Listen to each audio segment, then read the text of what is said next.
మనం ఇక్కడ ఒక టాపిక్ మాట్లాడుకోవాలా, చాలా దయనీయమైన పరిస్థితిలో ఉన్న టాపిక్. రాష్ట్ర ప్రభుత్వ ఉద్యోగులు రిటైర్మెంట్ అయిన తర్వాత కూడా దాదాపుగా 2 సంవత్సరాలు గడుస్తున్న రిటైర్మెంట్ బెనిఫిట్స్ ఏ ఒక్క రూపాయి కూడా వాళ్ళ అకౌంట్లలో జమ కాని పరిస్థితి ఇలా తెలంగాణ రాష్ట్రంలో ఉంది. రాష్ట్ర ప్రభుత్వ ఉద్యోగాల రిటైర్మెంట్ దాంట్లో కూడా అందరూ కోటీశ్వర్లు ఏమి ఉండరు. అందరూ చాలా మటుకు ఇప్పుడు సబ్ రిజిస్టార్ నుంచి మొదలు పెడితే వాళ్ళ తతంగాలంతా రెవెన్యూ శాఖలో జరిగే తతంగాలంటే అవంతా వేరు, వాళ్ళ సంపాదనలు వేరు. ఎంతో మంది అవినీతి వాళ్ళు ఎంతో మంది బయటపడ్డారు. అవినీతి చేపలు మొన్ననే చాలా మంది చూసుకున్నాం మనం. 100 కోట్లు, 50 కోట్లు, 20 కోట్లు, 10 కోట్లు దాచిపెట్టుకున్న ఉద్యోగస్తులు ఉన్నారు. వాళ్ళకేం కాదు. అది ఎన్నో కళలు ఉంటాయి. ఒక రాష్ట్ర ప్రభుత్వ ఉద్యోగి రిటైర్మెంట్ తర్వాత, రిటైర్మెంట్ అనేది ఎందుకు ఇచ్చినాం? 60 ఏళ్ళు పైబడిన తర్వాత వాళ్ళు హ్యాపీగా ఉండాలని రిటైర్మెంట్ ఇచ్చినాం మనం. ఇంత రిటైర్మెంట్ ఇచ్చిన తర్వాత కూడా వాళ్ళకు 2 సంవత్సరాలు దాదాపు రూపాయి రాకపోతే ఏంది వాళ్ళ పరిస్థితి? అదే మ్యాటర్ మీద దేవిశ్రీ ప్రసాద్ గారు ఒక మాట, పెన్షనర్ల చావులకు సర్కార్దే బాధ్యత, రిటైర్డ్ ఉద్యోగుల బకాయిలు ఇవ్వని కాంగ్రెస్ ప్రభుత్వం, జీపీఎఫ్ బకాయిలు ఎందుకు నిలిపివేశారో చెప్పండి, వెంటనే పెన్షనర్లకు బకాయిలు చెల్లించాలి. రిటైర్మెంట్ బెనిఫిట్ సకాలంలో అందకపోవడంతో మనస్తాపానికి గురై కొంతమంది పెన్షనర్లు చనిపోతున్నారని, వారి మరణాలకు కాంగ్రెస్ ప్రభుత్వం బాధ్యత వహించాలని కూడా టీఎన్జీఓ మాజీ అధ్యక్షుడు దేవి ప్రసాద్ గారు హెచ్చరించారు. ఆదివారమైన తెలంగాణ భవన్లో మీడియాతో మాట్లాడుతూ ఉద్యోగుల కరువు భత్యం, డిఏ, ఇతర బకాయిలు చెల్లించలేదని, ఎప్పుడు ఇస్తారో కూడా చెప్పడం లేదని దుయ్యబట్టారు. దసరా పోయి దీపావళి వచ్చినా కూడా ₹1 ఇవ్వలేదు. రిటైర్మెంట్ బెనిఫిట్స్ అందక కొండ ఆయన రిటైర్డ్ ఉపాధ్యాయులు గుండెపేటతోటి మరణించింది. మా పైసలు మాకు ఎప్పుడు వస్తాయో చెప్పండి, మా పైసలు మాకు ఎప్పుడు ఇస్తారో అని చెప్పేసి అడిగి వేజారిపోయి అలసిపోయిన రిటైర్మెంట్ ఉద్యోగి ఉపాధ్యాయుడు కొండయ్య అటాక్ వచ్చి చనిపోయాడని చెప్పేసి కూడా ఒక వార్త.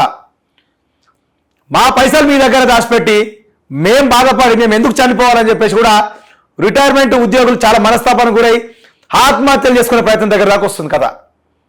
అరే ఏం చేస్తుంది ఫైనాన్స్ డిపార్ట్మెంట్? ఏం పడగొడుతుంది? ఏం చేస్తుంది?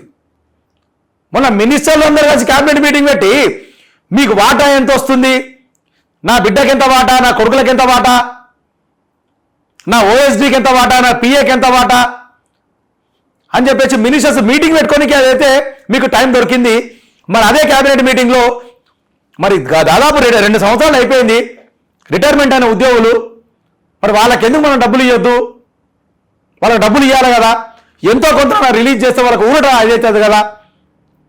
10 ఇచ్చే జాగాలో ఒక ₹3, ₹4 ఇస్తే వాళ్ళకి సెట్ అవుతారు కదా అని ఆలోచన ఎందుకు చేస్తలేరు?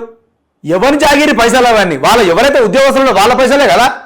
లేకపోతే మీ ఇళ్ళకని ఇమ్మన్నారా, లేకపోతే గవర్నమెంట్ కానీ స్పెషల్ ఫండ్ రిలీజ్ చేయమని చెప్పిరా, లేదా మీకు కష్టపడ్డ మీ సొమ్ములకి తీసి ఇమ్మన్నారా? ఎందుకు ఇయ్యారు? రిటైర్మెంట్ ఉద్యోగులు 100% ఇచ్చే తీరాలా?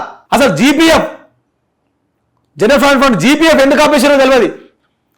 చాలా మంది రిటైర్మెంట్ అని కాకుండా కూడా ప్రభుత్వ ఉద్యోగులు వాళ్ళు జమ చేసుకున్న పైసా వాళ్ళకి అవసరం ఉన్నప్పుడు జీపీఎఫ్ లోన్ రూపంగా కావచ్చు, వాళ్ళు దాచిపెట్టుకునే దాంట్లో కావచ్చు, లోన్ అప్లై చేసుకున్నా, లేకపోతే మేము జమ చేసుకున్న పైసలు మాకు సగం పైసలు కావాలా, మా బిడ్డ పెళ్ళి ఉందో లేకపోతే ఇల్లు ఏదో ఒక వర్క్ ఉంటుంది వాళ్ళకి, దాని గురించి అడిగితే కూడా అది అప్లికేషన్ పెట్టుకుంటే కూడా 2 ఏళ్ల నుంచి జీపీఎఫ్ పైసలు కూడా ఎవ్వరికి పడతలు. వాళ్ళు జమ చేసుకున్న పైసలు వాళ్ళకి కూడా మీకేం ప్రాబ్లం, మీకేం బాధ? ఏమనంటే పైసలు లేవు, ఖజానా ఖాళీ అంటారు కదా. మరి ఖజానా ఖాళీ అన్నప్పుడు 2,30,000 కోట్ల అప్పు చేసి ఏడబెట్టిర్రు. మళ్ళీ ఇంక అప్పు కావాలని ఆర్బీఐ అడుగుతుంది రేవంత్ రెడ్డి. మళ్ళా ఏడబెడుతున్నారు మన పైసలని. ఏ మంత్రుల అకౌంట్లకు పోతున్నాయి, ఏ సీఎం సోదరుల అకౌంట్లకు పోతున్నాయి, ఏ కాంట్రాక్టుల అకౌంట్లకు పోతున్నాయి, ఏ బినామీల అకౌంట్లకు పోతున్నాయి పైసలని. షేర్ చేయండి, లైక్ చేయండి, సబ్స్క్రైబ్ చేయండి. మరిన్ని వీడియోల కోసం బెల్ సింబల్ పై క్లిక్ చేయండి.